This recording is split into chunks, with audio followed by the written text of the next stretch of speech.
Чаллының ірі сауда өзекләрендә товар әйләнеше 15%-ка кимегән. Бүген бу хакта җитәкчеләрнең эшлекле дүшәмбе киңәшмәсендә сөйләштеләр. Бу ел башыннан гына да 25 кибет аренда килешүен үзгән. Шулай ук җәмәгать туклануында да сүлпәнлек сизелә. Кафе һәм рестораннарга йөрүче шәһәрдәшләр саны быел 20%-ка кимегән. Хәзер эшмәкәрләр җәйге сезонда клиентлар саны артуга өметләнә. Бу хакта тулырак Ләйсән Ханова сюжетында. Луганскидан килгән табибка Чаллыда фатир ачкычлары тапшырдылар. Невролог Марина Белик безнең шәһәргә узган елның августында килде.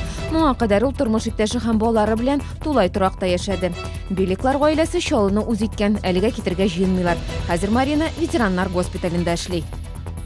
Күрше хакы тәңре хакы диләр, әмма кайчак нәкъ менә күршеләр аркасында яши торган фатирыңнан да баш тартасы килә. Гыз бистәсендә урнашкан 21 йорты яшәүчеләре шундый хәлдә калганнар. 2 фатир хуҗасы әйләнә-тирәдәгеләр тормыш өчен уңайсызлыклар һәм хәтта куркыныч тудыра. Әлеге кешеләр белән көрәшеп туйдык ди шәһәрдәшләр. Проблемадан чыгу юлы бармы? Гүзәл Шихапова белеште.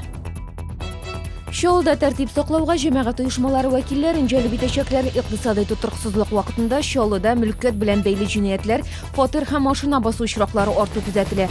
Бу вазгыятьтә форпост вәкилләре дружинachылар эшчәнлеге тагын да актуальләшә. Шулай ук тәртип саклауга җәмәгать үзидарәсе вәкилләре һәм йорт буенча җаваплылар да җәлеп ителәчәк.